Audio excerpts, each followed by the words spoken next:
Bonjour à tous, je voudrais vous parler de vos enfants. Une réforme a été votée par l'Assemblée nationale et est en cours d'examen au Sénat. Elle modifie de manière brutale de nombreux éléments auxquels vous êtes sans doute attachés.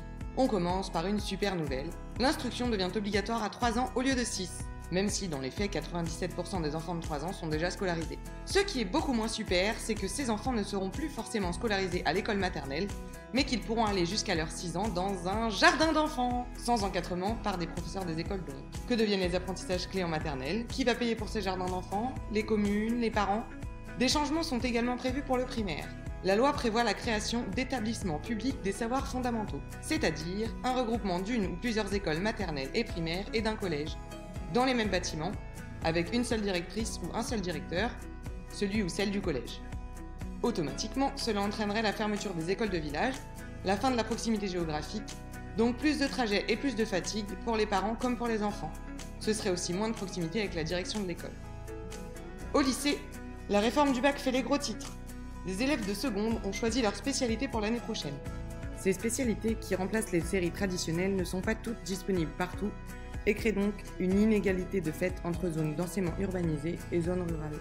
De plus, les universités ou les écoles supérieures n'ont pas encore publié ce qu'elles demanderaient à leurs futurs inscrits. Des élèves de 15 ans ont donc fait à l'aveugle un choix déterminant pour leur avenir. Voici pour les grandes lignes. Je continue avec les assistants d'éducation. Au départ, ils ont pour mission la surveillance et la discipline au collège et au lycée.